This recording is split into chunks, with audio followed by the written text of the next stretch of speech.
Hello viewers, কেমন আছেন সবাই?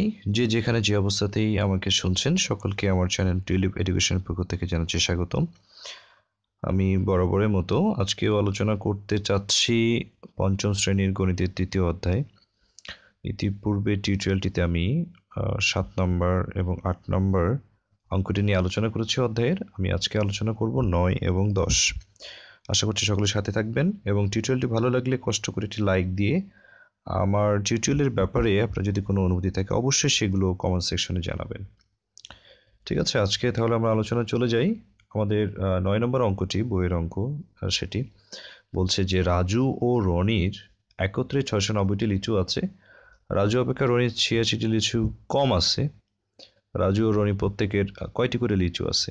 আচ্ছা, আমি লাস্ট টিউটোরিয়ালটিতে বলেছিলাম যে 8 নম্বর এবং 9 নম্বর একেবারেই সিমিলার। এক জায়গায় শুধু বেশির কথা বলা হয়েছে আর এক জায়গায় কমের কথা বলা হয়েছে, এবং এটিও বলেছিলাম যে অঙ্কগুলো আমরা অনেকভাবে করতে পারি, যে যেটা পছন্দ করে সেভাবে করা যায়। যেমন ফরিদা ফাতেমার অঙ্কটিতে আমি প্রথমে বিয়োগ করে দিয়েছিলাম, যে ফাতেমার অংশটি বেশি ছিল সেটি বিয়োগ করেছিলাম। অনেকে যোগ করেও করতে পারে, তবে মনে রাখতে হবে যে যদি কেউ ফার্স্ট স্টেপে যোগ পরের স্টেপে ভাগ করে তাহলে থার্ড নাম্বার স্টেজে অর্থাৎ ভাগ করার পরে সে যে রেজাল্টটা পাবে ওইটা পড়ে বুঝতে হবে যে সেই অংশটা কিন্তু যার বেশি থাকে তার রেজাল্টটা বের হয়। আর প্রথমে যদি আমরা বিয়োগ করে ফেলি তারপর ভাগ করি তাহলে যার সব থেকে কম তার অংশটা বের হয়। এই দুটো ব্যাপার কিন্তু এই অঙ্কগুলোর যে পার্থক্যগুলো রয়েছে সেগুলো বুঝতে হয়। ঠিক আছে, আশা করছি আপনারা যারা আছেন তারা সবাই এই বিষয়গুলোতে একটু মনোযোগী হবেন, তাহলে বুঝতে পারবেন।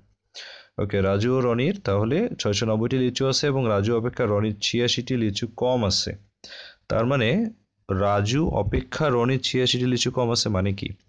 রাজুর যদি যে কটা লিচুই থাক না কেন, সেখান থেকে যদি 86টা আমি বিয়োগ করে ফেলি তাহলে রনিরটা বের হয়ে যাবে। বা আমি যদি রনির অংশটা পাই তার সাথে 86টি লিচু যদি আমি যোগ করে ফেলি তাহলে রাজুর অংশটা পাবো। ঠিক আছে, এটা হচ্ছে এই লাইনটার মিনিং। ওকে, তাহলে আমি সবসময় প্রেফার করি যে আমার লিচুর সংখ্যাটা যেন 600, যেহেতু একত্রে 690টি আছে। এখন আমি যদি যোগ করে দিই তাহলে কিন্তু আমার সেটা বেশি হয়ে যায় এবং দেখা যায় যে মোট যে লিচুর পরিমাণ তার থেকে বেশি হয়ে যায়। হ্যাঁ, তো আমি মোট লিচুর মধ্যে থেকেই কিভাবে অঙ্কটা করতে হয় যাতে করে সেটাকে আবার কেউ কঠিন না মনে করে সেভাবে করতেই বেশি পছন্দ করি। সেক্ষেত্রে আমরা প্রথমে যে অংশটা লিখব সেটি হচ্ছে যে রাজু ও রনির একত্রে 696টি লিচু আছে। কেমন? আমরা লিখব যে রাজু ও রনির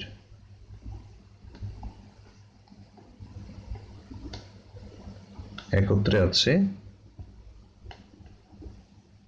690টি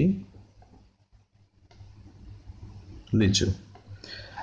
এখন আমি কি বলেছিলাম, আমাদের কম বা বেশি যারটাই মানে যে পরিমাণটা দেয়া থাকে না কেন সেটিকে বিয়োগ করে নিতে হবে। তাহলে রাজু অপেক্ষা রনির 86টি লিচু কম আছে, সেটি লিখে ফেলি যে রাজু অপেক্ষা রনির কম আছে। কেমন? রাজু অপেক্ষা রনির কম আছে 86টি লিচু। কারণ আমি যদি এটাকে বিয়োগ করে ফেলি তাহলে যে অংশটি বের হবে সেই অংশটার মধ্যে রাজু এবং রনির অংশ বা রাজু এবং রনির লিচুর পরিমাণ সমান। বিয়োগ করি আমরা, 10 থেকে 6 বিয়োগ করলে হবে 4, হাতে 1, 0 হাতে নেই, এরপর 6, অর্থাৎ 604টি লিচু আমি পেলাম। এই 604টি লিচুর মধ্যে রাজু এবং রনির অংশের পরিমাণ সমান, কেউ কম বা কেউ বেশি সেটি কিন্তু নয়। তাহলে আমরা লিখতে পারি তাদের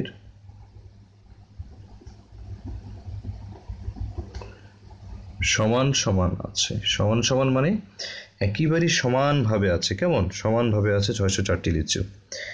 এখন এই 604-এর সাথে যদি আবার 86টা যোগ করা হয়, যে 86 নিয়ে আসলে সমস্যা, আমাদের অঙ্কের টার্নিং পয়েন্ট কিন্তু এই 86টি কম বা বেশি, এটাই কিন্তু টার্নিং পয়েন্ট। এছাড়া কিন্তু অঙ্কটা খুব ছোট্ট, ক্লাস 2-3 বাচ্চাও কিন্তু এটা সহজে একটু বুঝিয়ে দিলে এই অঙ্কগুলো করতে পারে।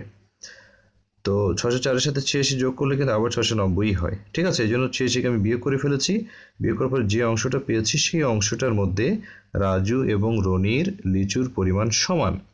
এখন তারপর আমি বলেছিলাম যে তারপরে যার অংশের পরিমাণটা কম 2 দিয়ে ভাগ করলে তার অংশটা পাওয়া যাবে। কার অংশের পরিমাণ কম? রাজু অপেক্ষা রনির 86 লিচু কম আছে, অর্থাৎ আমাদের রনির কম আছে। হ্যাঁ, তাহলে আমরা রনির অংশটাকে আগে বের করে ফেলবো।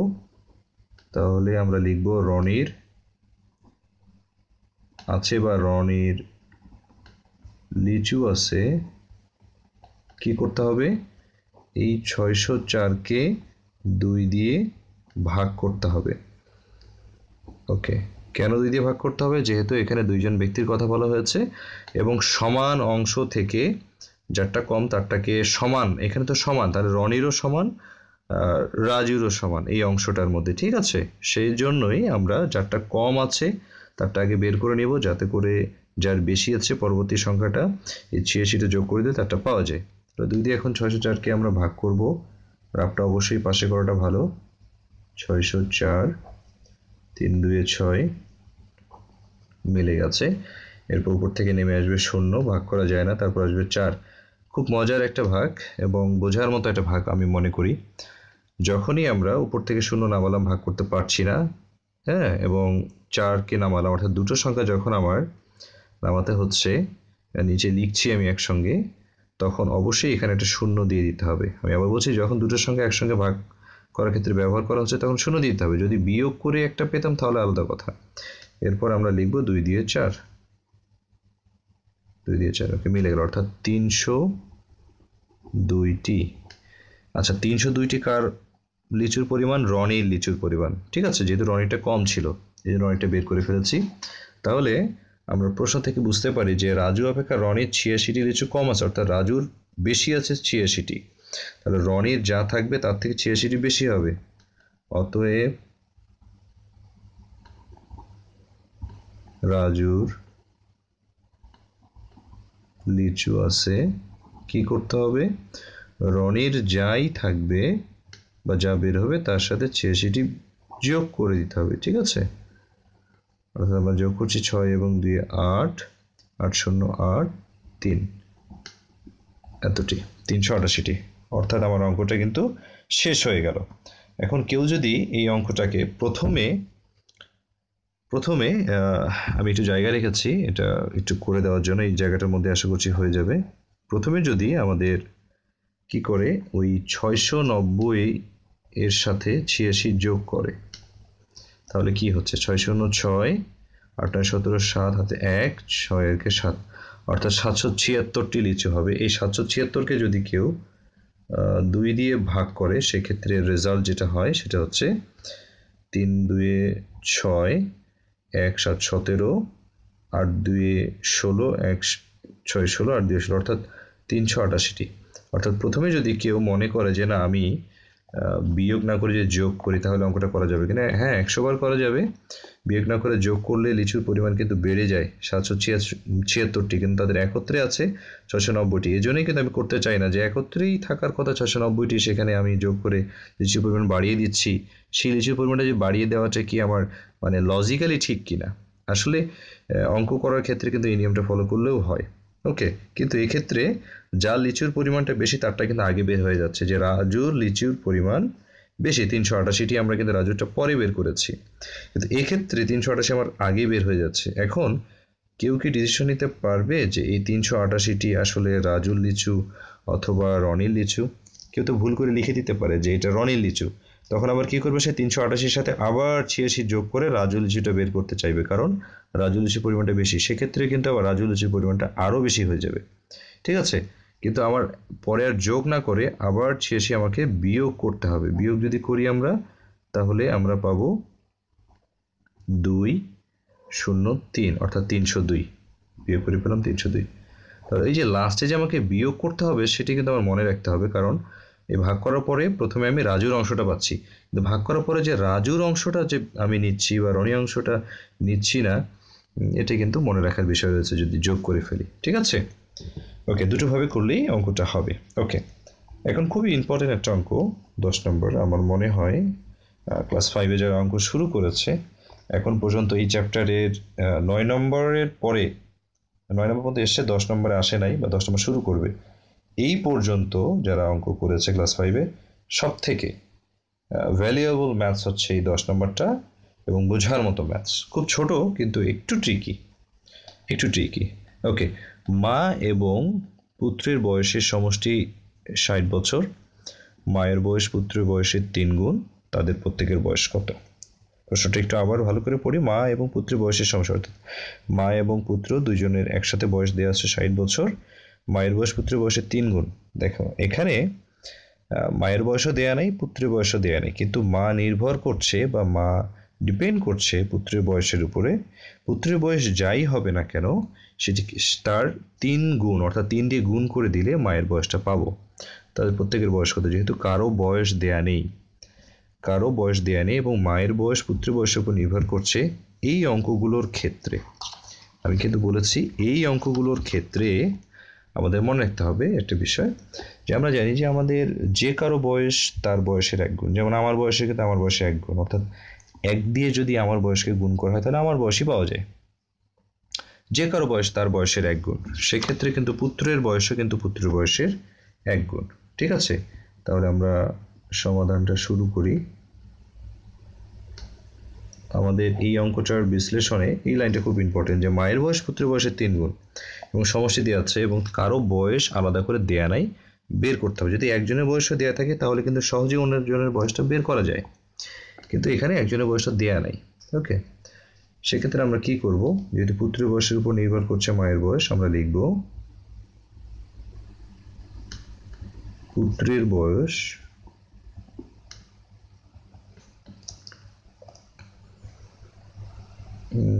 বয়স সমান সমান পুত্রের বয়সের 1 গুণ। ঠিক আছে, পুত্রের বয়সের 1 গুণ, এই লাইনটা কিন্তু খুব ইম্পর্টেন্ট। ওকে, এখন তার সাথে আমার দেয়া আছে যে মায়ের বয়স কেমন, মায়ের বয়স কিন্তু পুত্রের উপর নির্ভর করছে। মায়ের বয়স কি মায়ের বয়সের 3 গুণ? না, পুত্রের বয়সের 3 গুণ, অর্থাৎ পুত্রের বয়স যাই হবে তার 3 দিয়ে গুণ করলে মায়ের বয়স পাওয়া যাবে।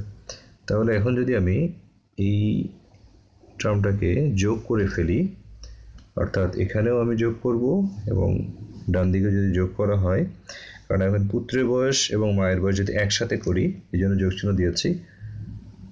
অতএব পুত্র ও মায়ের